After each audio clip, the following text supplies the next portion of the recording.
Guys, today I'll be talking something about positive thinking, how it affects your brain, and how it affects your actions as well. To start with it, let's start with our brain, how our brain works. And according to a book called Thinking Fast and Slow by Daniel Kahneman, he's a renowned psychologist.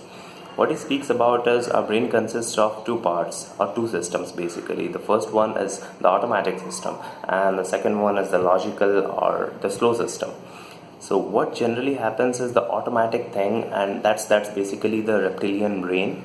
So that's what has helped us survive through generations or through evolutions, and that's what works in when you are on a fight or flight situation.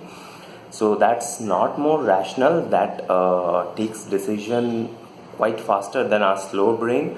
So at times there are things that you don't need to think about and you just make a decision out of it.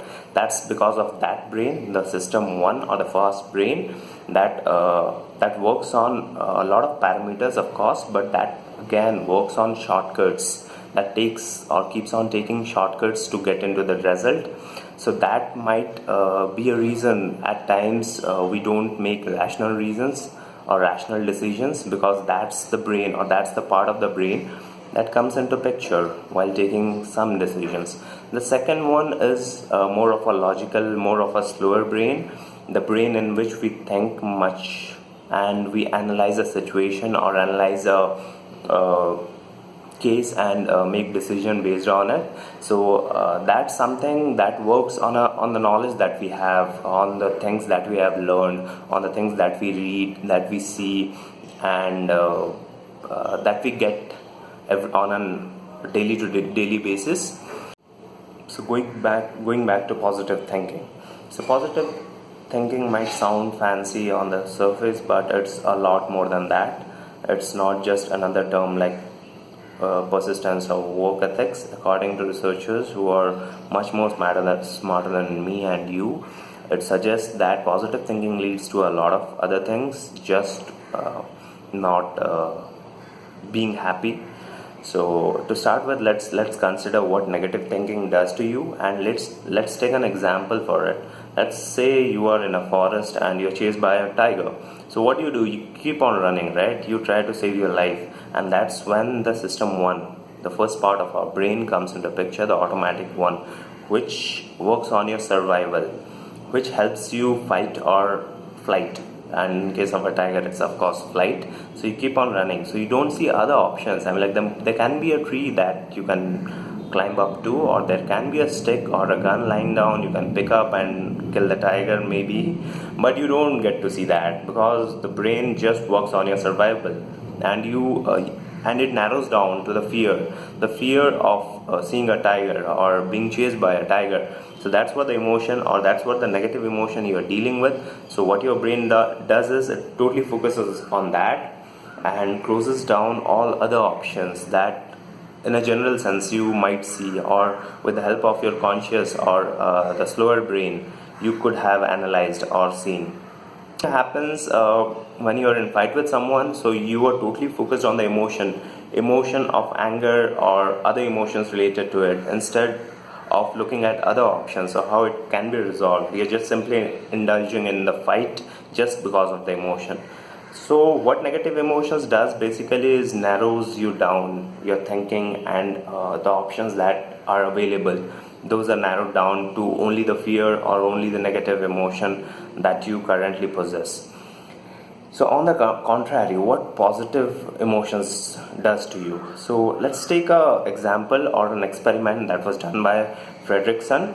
So what he did was he took 5 categories of people. So the first category were shown clips of joy. The second one was shown clips of contentment. The third one was shown nothing. I mean, like nothing much. It was a neutral or a control group. The fourth one was shown clips related to fear, and the fifth one was shown clips related to anger. So after this thing, I mean, like after they were shown the clips, they were asked to write down a few things or a few options I would like to. I mean, like what they would like to do or what they want. So they were given a sheet of paper with 20 lines, starting with I would like to do this.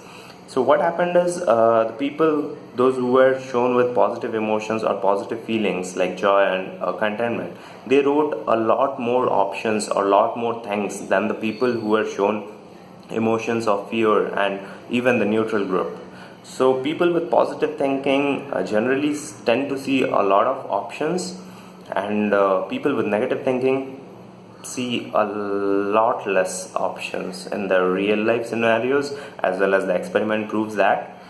So the conclusion that we draw is again a theory. It's a broaden and build theory by Fredrickson, which specifies that when you are positive, or when your thinking is positive, you build up things and you broaden your thinking. You get to see a lot of options, and you build skill sets on it as well. So let's take an example on the skills thing.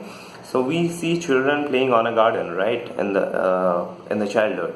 So what happens is, while playing they're happy, so they're happy, that's why they're playing. So what they do is they build up social relationships, because it's a team mode, right, playing is. So they are like enhanced socially, they are enhanced physically as they are working athletically. So it builds up skills, and even it allows them to explore a lot of things within the game that they are playing, or within the sport they are playing. So that also enhances their creative skills. So basically this scenario shows that positive thinking not only increases our options but also increases on skill sets, and these are the skill sets that will be with you even if the emotion goes away. So today you are positive about something and you learn a skill, or you are doing something, so that skill will be with you forever, and that will help you going towards success. So it's not just about broadening your mind, it's also about adding new skill set. So why not try being positive always?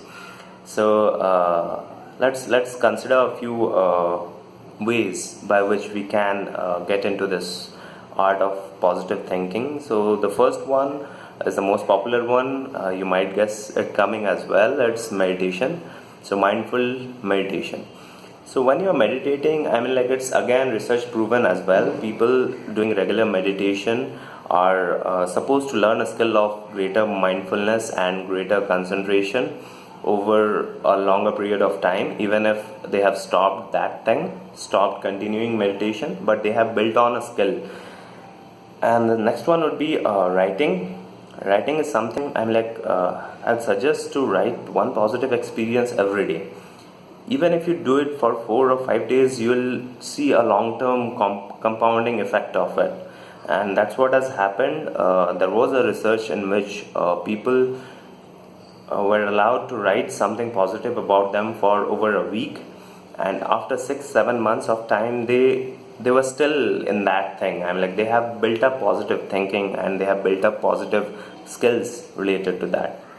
So third one is playing. I mean, like, yeah, anyone, if you're given an option to attend a meeting or playing something, you choose playing, right? But we plan for meetings, but not for playing. So playing is something that opens up your brain, that allows you to be positive and see a lot of other and better opportunities. So there's no doubt that happiness is a result of achievement. So winning a championship, or landing a better job, or finding someone you love, these things will bring joy and contentment to your life. But so often we wrongly assume that this means happiness allows, or happiness always follows success. So how often have you thought that if I'll just get this, then I'll be set, or then I'll be happy?